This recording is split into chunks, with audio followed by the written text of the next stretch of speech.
A bit more than 5 years ago, then Volkswagen CEO apologized and promised a thorough investigation into the company's diesel emissions scandal. In 2021, the chairman of Volkswagen Management Board announced that data and electricity are now driving us.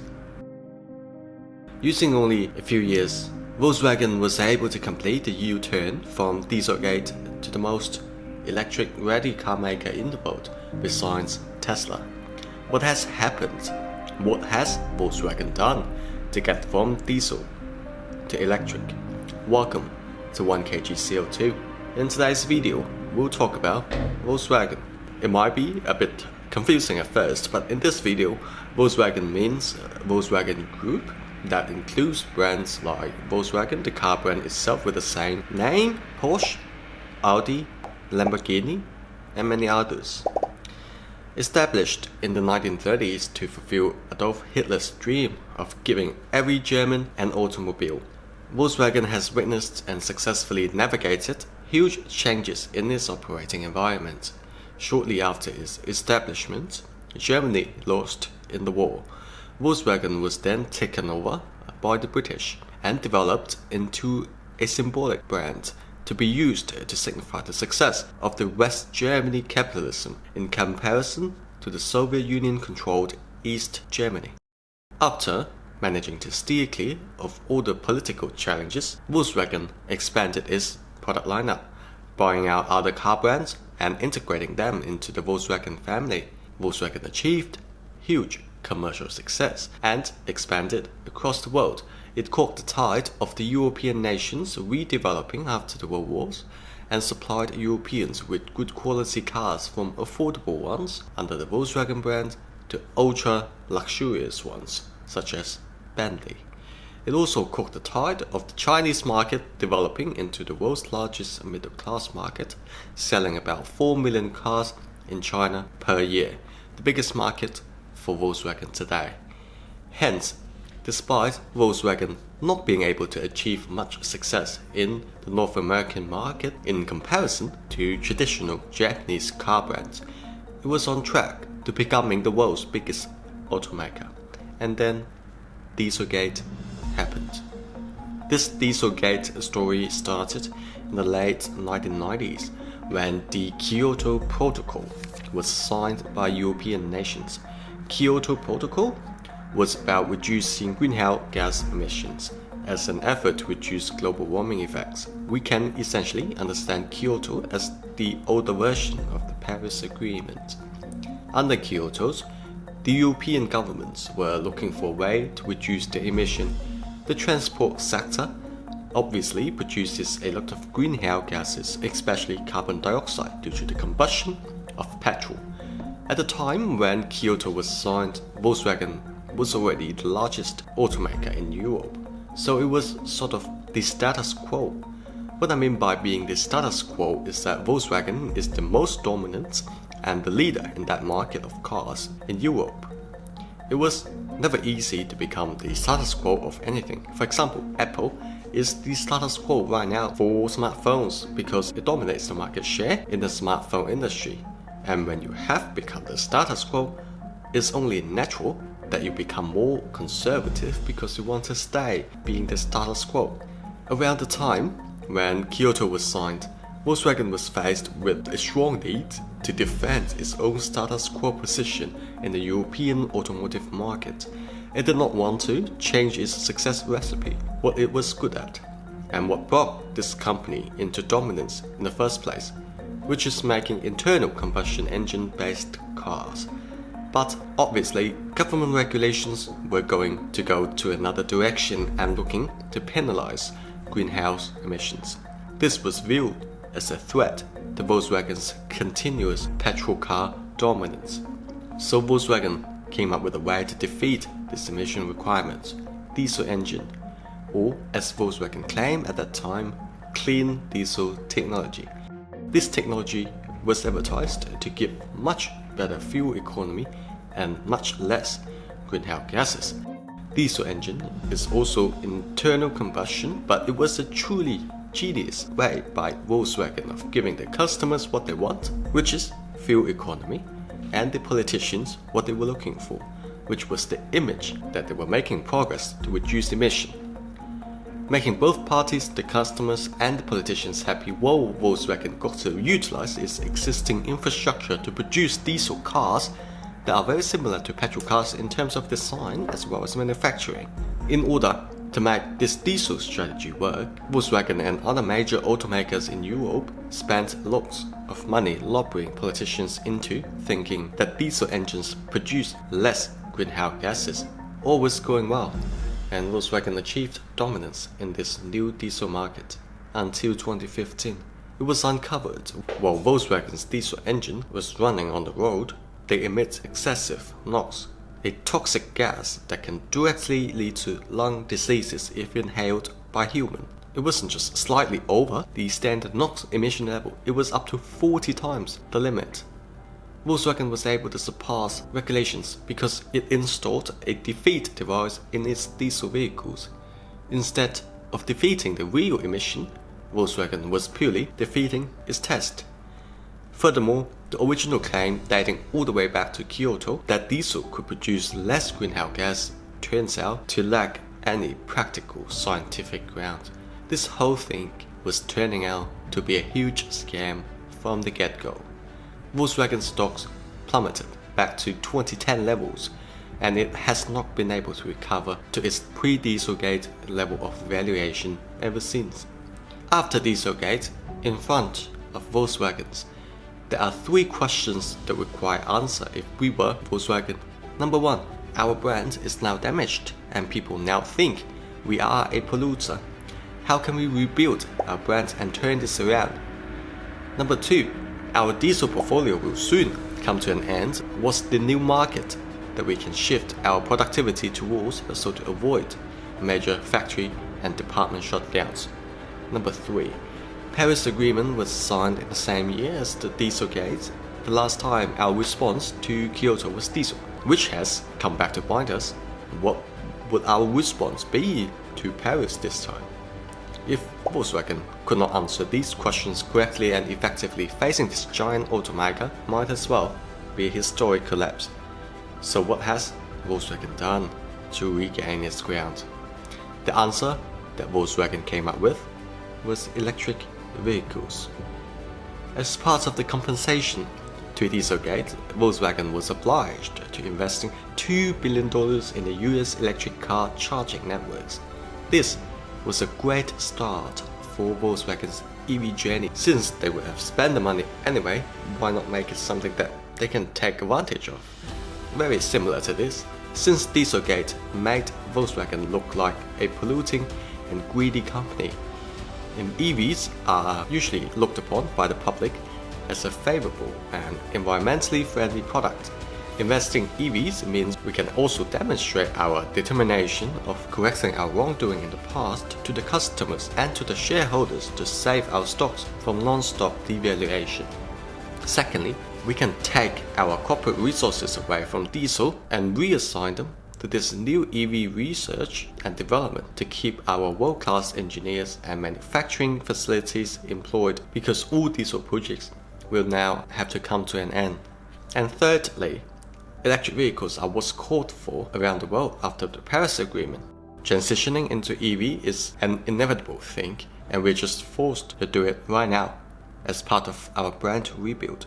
And this can act towards our advantage in a lot of ways, especially being a first mover.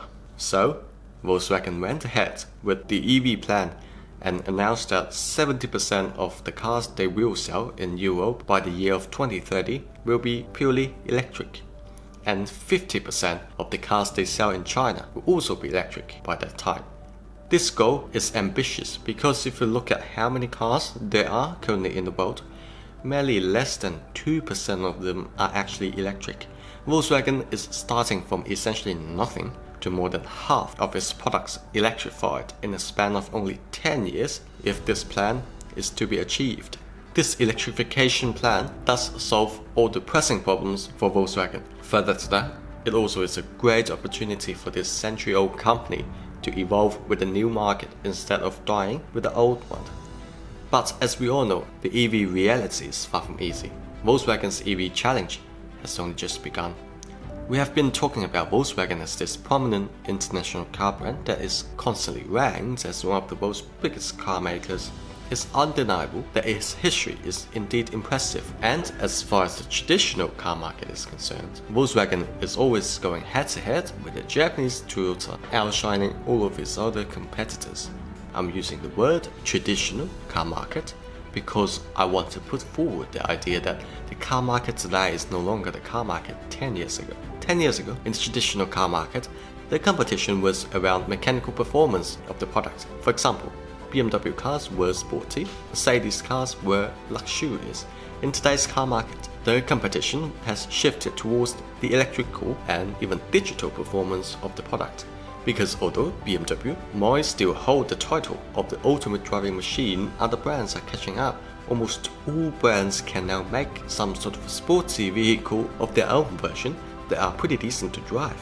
Likewise, BMW also stepped up its interiors game and made its cars almost as luxurious feeling as Mercedes. So there is less and less a difference between the brands in traditional cars. Back then, the sporty drive was a unique thing for BMW, and sales were pretty much guaranteed as long as they keep onto that unique feature. And in today's, it's not so unique anymore. In today's market, people will look for things like assisted driving or even autonomous driving, good infotainment and smart systems, and most important of all, government incentives if they were actually to commit to a purchase. In the near future, autonomous driving will become the norm, and we can successfully integrate the smartness in our cars to the existing smartness in our phones. Cars will not just be driven differently, they will be owned differently and used differently. To a company like Volkswagen, their business model of designing and selling physical products might be forced to change. When you think of it this way, electrification is not just an option, but a must, rather than waiting for the market to react and back Volkswagen into a corner.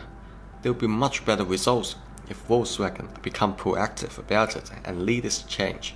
But in order to lead the change, Volkswagen needs to look at what the new market looks like. Every time we mention electric cars, I am pretty sure there must be one brand that pops into our head: Tesla.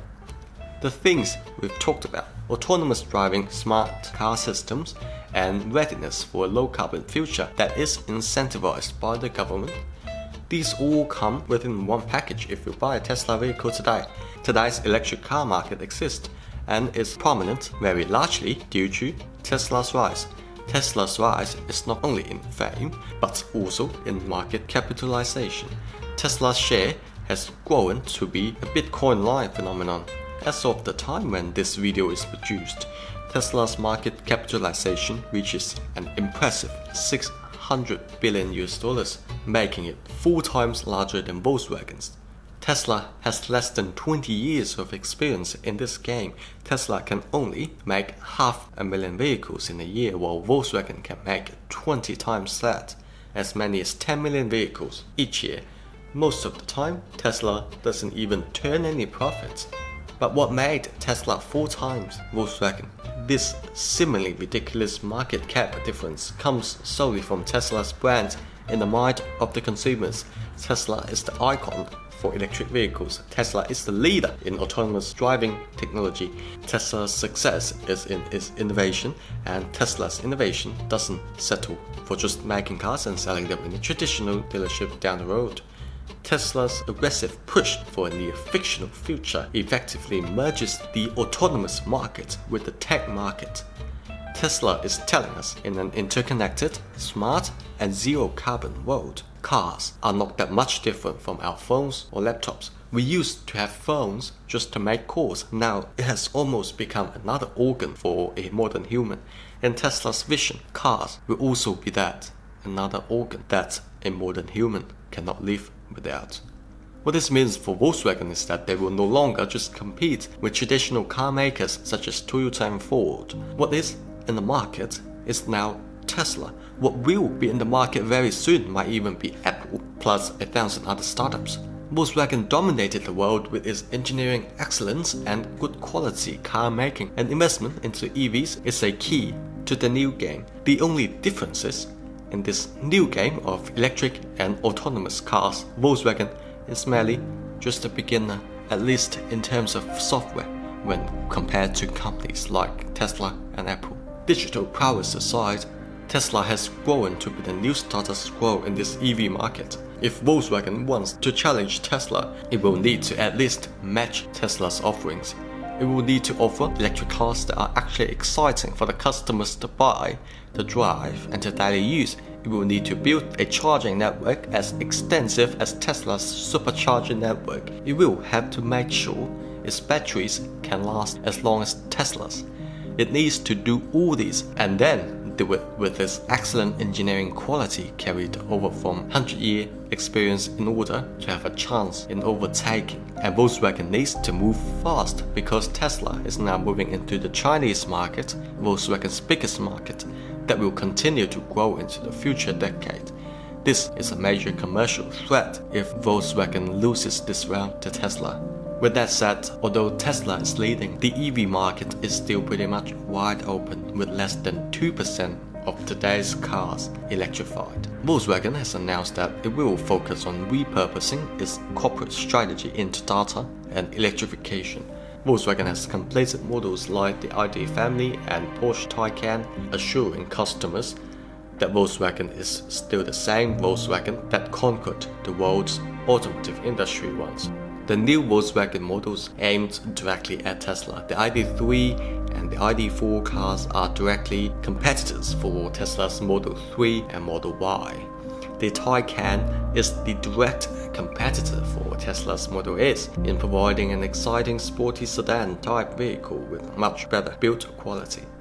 Because Volkswagen bought out a lot of other car brands from affordable to ultra-luxury, Volkswagen will have challenges in making sure all of its customers are not lost during its electrification process. At the same time, thanks to its many brands, Volkswagen will also have the unique advantage of sharing research and development costs between the brands, making R&Ds a much cheaper feature for this organization. Realizing that the new competitors such as Tesla are much more challenging to deal with than traditional ones, Volkswagen is also proactive about it and forms alliances with its traditional car maker competitors like Mercedes and BMW to build an extensive EV charging network to rival that of Tesla's, while Tesla is still figuring out how to manufacture cars on a large scale.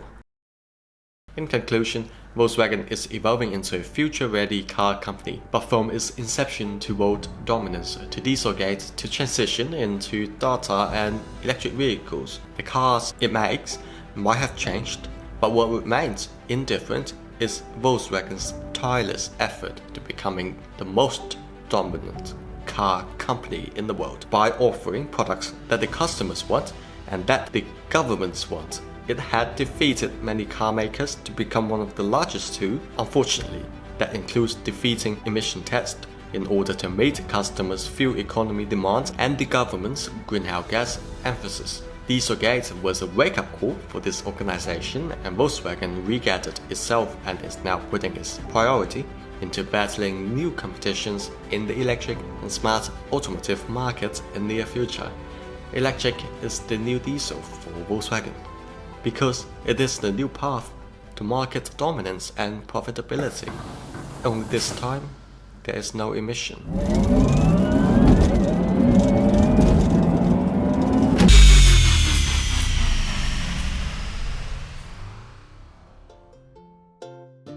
Like the electric car industry, the world that we live in is evolving day by day. We are all hoping that the future is sustainable and brighter than what it was before, and this channel hopes to accompany you in that journey. If you subscribe to 1 kg CO2 today, 1 kg CO2 will remove 1 kg of CO2 out of the atmosphere for you. So subscribe, and thank you for watching.